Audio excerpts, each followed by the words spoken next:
of danda'uudhaaf dhimmi nuyi sirritti laallu nurra jiraatu maaliin of dandeenya kan jedhu kaasu kiyyaan dura potenshaala keenya irratti walii galuu danda'utu nurra jiraata. Maalinni potenshaali guddachuu qabna moo qabnu nuyi?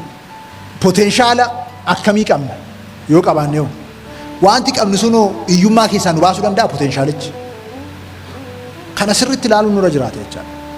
Iddoon itti argamnu biyya kana keessattis, Afrikaa keessattis, addunyaa irrattis iddoo istiraatejik ta'etti argamu. Maal jechuudha kun? Biyya kana keessatti giddugala gabaa irratti argamna.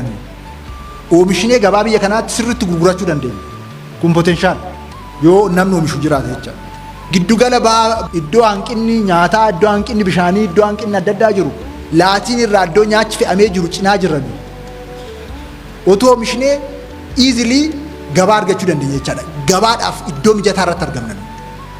Gabaa iddoo biraa barbaaduu hin qabnu. Otuma nuyi miidil iist irratti qofa fokas goonee hojjennee gabaa guddaa qaba. Bu'uuraalee misoomaa nuyi biyya kana sadarkaa Afrikaattis waan jiru yeroo ilaallu carraa baay'ee qabna. Potenshaala bal'aa qabna. Daandiin gurguddaan hanqinuma isaa faana bahee jira. Daandiin baadiyyaa bal'inaan jira. Dinagdeedhaaf si'oomsuudhaaf. Baaburri biyya kanaa ekspresoodii kun hundi carraadha jechaadha. Dinagdee kee si'oomsuudhaaf. Carraawwan kan akkamitti nu galee bakka jirutti hooggannaadha malee carraa qabna. Eerpoortiin babal'achaa jira. Maal gooneetu sana akka carraatti fayyadamna? Turizimiidhaaf akkamitti fayyadamna? Daldalaaf akkamitti fayyadamna? Dinagdeetti akkamitti hiiknadha? Potenshaala jechaadha kun. Seektaraalee murteessaadhaaf naannoon keenya misooma keessatti fiduudhaaf haala mijataa qaba. Seektaraalee murteessaa jechuun kam? Qonnaaf nuyi carraa guddaa qaba. Qonnaa yoo hooggan potenshaala beeladaa ta'u, kirooppii ta'u carraa guddaa qabna. Carraa indastrii qabna. Oomishoota waliin jiraachuu addunyaa irratti iddoo tokkotti environmentii adda addaa waan ta'eef iddoo tokkotti kan hin jirretu hunda iddoo tokkotti walitti qabamee jira biyya keenya keessa. Naannoo keenya keessa. Maaliif baddaa qabnaa, badda daree qabnaa, gammoojjii qabnaa. Oomisha hundaaf taana jechaadha. Lukkuu yeroo hundaana isinii kaasu addunyaa irratti oomishti rakasni lukkuudhaa biyya keenyatti oomishti mi'aan lukkuudha. Itoophiyaa caala immoo lukkuudhaaf haala mijataa kan qabu hin jiru. Sheedii ijaarree cuucitti galchinee qamadii fi yookaan mishingaa fi boqqolloo as jiru xiqqoo daakinetti kennee nyaachisuu dadhabneetu ofiis hin dandeenye impoortii goonaa. Biyya kun qulaaliin keessatti impoortii ta'uudhaan biyyi kun garuu potenshaala qonnaaf potenshaala guddaa qaba. Oromiyaan potenshaala guddaa qaba. Industirii yoo fudhattanu potenshaala guddaa qaba Oromiyaan. Maaliif? Sila kanan jedhe huumaan kaapitaala qaba. Dargaggeessa qaba.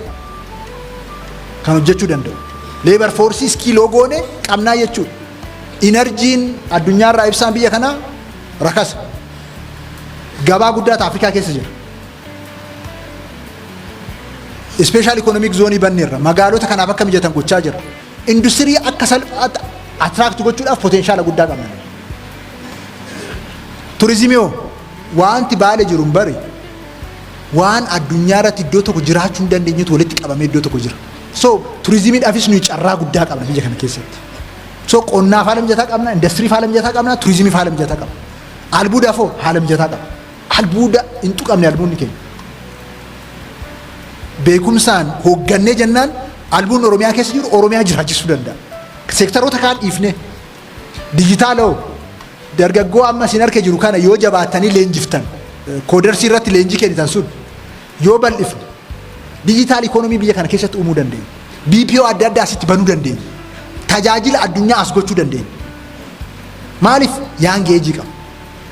Ijoollee miliyoona 12.4 mana barnootaatti qaba.